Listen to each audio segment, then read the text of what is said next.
जो दूसरों की तकलीफ़ों को समझते हैं, जिनमें दया है, दिल से अच्छे हैं, उन्हें दोबारा जन्म लेना नहीं पड़ता। जीवन में आधे दुख इस वजह से आते हैं क्योंकि हमने उनसे आशाएं रखी जिनसे हमें नहीं रखनी चाहिए थी। जीवन में समय चाहे जैसा भी हो, परिवार के साथ रहो। सुख हो तो बढ़ जाता है और दुख हो तो बढ़ जाता है। इस संसार में मूर्ख व्यक्ति, अधर्मी, अज्ञानी व नास्तिक, प्रकृति का व्यक्ति मेरी शरण स्वीकार नहीं कर सकता। ज्ञानी व्यक्ति को कर्म के प्रतिफल की अपेक्षा कर रहे अज्ञानी व्यक्ति के दिमाग को अस्थिर नहीं करना चाहिए। अपने जीवन में कभी भी ना किसी को आनंद में वचन दे और ना क्रोध में उत्तर दे और ना ही दुख में कभी निर्णय ले। किसी और का काम पूर्णतः से करने से कहीं अच्छा है कि अपना काम करे, भले ही उसे अपूर्णता से करना पड़े। मैं ही इस सृष्टि का रचना करता हूँ, मैं ही इसका पालन पोषण करता हूँ और मैं ही इस सृष्टि का विनाश करता हूँ। श्री कृष्ण कहते हैं, जब संसार में धर्म की हानि होगी, अधर्म का विषय, तब मैं इस पृथ्वी पर अवतार लूंगा। अमीर बनने के लिए एक एक क्षण संग्रह करना पड़ता है, किंतु अमर बनने के लिए एक एक कण बांटना पड़ता है। जिंदगी में सब कुछ खत्म होना जैसा कुछ भी नहीं होता। हमेशा एक नहीं शुरुआत हमारा इंतजार कर रही होती है। हे अर्जुन, मैं भूत, वर्तमान और भविष्य के सभी प्राणियों को जानता हूँ, किंतु वास्तविकता में कोई मुझे नहीं जानता। लोग कहते हैं अपनों के आगे झुक जाना चाहिए, किंतु सच बात तो यह है जो अपने होते हैं वो कभी झुकने नहीं देते। वह दिन मत दिखाना कान्हा कि हमें खुद पर गुरूर हो जाए। रखना अपने दिल में इस तरह कि जीवन सफल हो जाए। वह जो सभी इच्छाएं त्याग देता है, मैं और मेरा ही लालसा तथा भावना से मुक्त हो जाता है, उसे शांति प्राप्त होती है। हमेशा छोटी छोटी गलतियों से बचने की कोशिश किया करो, क्योंकि इंसान पहाड़ों से नहीं पत्थरों से ठोकर खाता है। शांति से भी दुखों का अंत हो जाता है और शांत चित्त मनुष्य की बुद्धि शीघ्र ही स्थिर होकर परमात्मा से युक्त हो जाती है।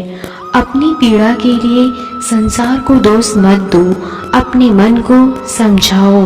तुम्हारे मन का परिवर्तन ही तुम्हारे दुखों का अंत है। श्री कृष्ण कहते हैं, एक बार माफ करके अच्छे बन जाओ, पर दोबारा उसी इंसान पर भरोसा करके बेवकूफ कभी न बनो।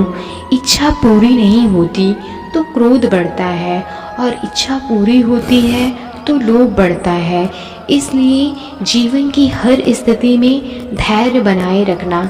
अगर तुम अपना कल्याण चाहते हो तो सभी उपदेशों, सभी धर्मों को छोड़कर मेरी शरण में आ जाओ। मैं तुम्हें मुक्ति प्रदान करूंगा। जो हुआ अच्छा हुआ, जो होगा अच्छा होगा। स्वयं को मुझ पर छोड़ दो, अपने कर्म पर ध्यान दो। कर्म ऐसा जो स्वार्थ रहित, पाप रहित हो। कृष्ण ने दुष्टों को भी अपनी गलती सुधारने का मौका दिया, क्योंकि वो किसी मनुष्य को नहीं, उसके अंदर की बुराइयों को मारना चाहते थे। संदेह की स्याही से संबंध के पृष्ठ पर कभी शुभ अंकित नहीं होता।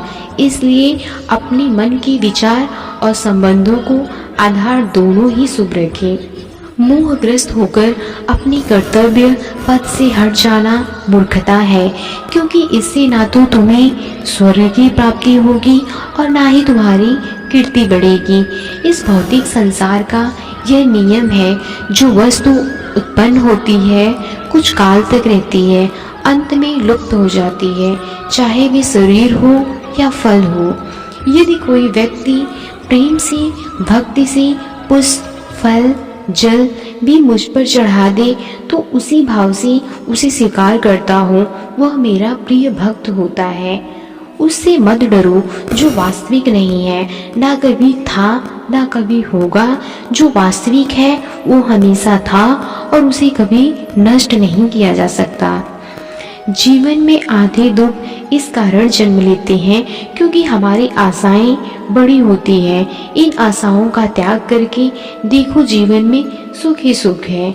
अपने परम भक्तों जो हमेशा मेरा स्मरण या एक ही चित्त मन से मेरा पूजा करते हैं, मैं व्यक्तिगत रूप से उनके कल्याण का उत्तरदायित्व लेता हूँ।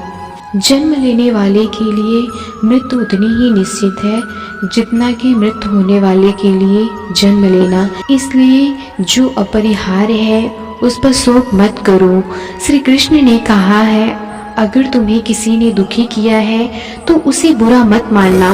लोग उसी पेड़ पर पत्थर मारते हैं जिस पेड़ पर ज्यादा मीठे फल होते हैं। अंत काल में जो मनुष्य मेरा स्मरण करते हुए देह त्याग करता है वह मेरी शरण में आता है।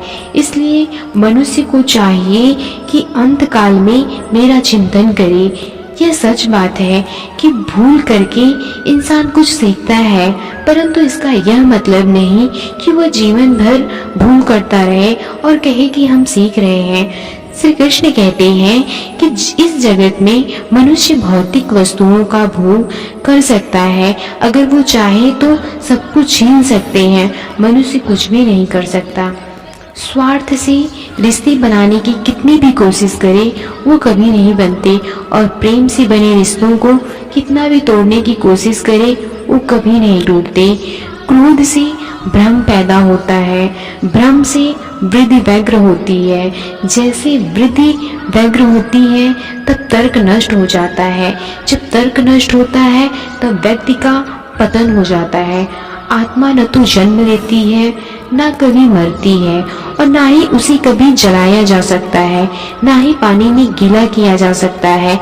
आत्मा अमर और अविनाशी है। अगर व्यक्ति शिक्षा से पहले, संस्कार व्यापार से पहले, व्यवहार और भगवान से पहले माता पिता को पहचान ले तो जिंदगी में कभी कोई कठिनाई नहीं आएगी।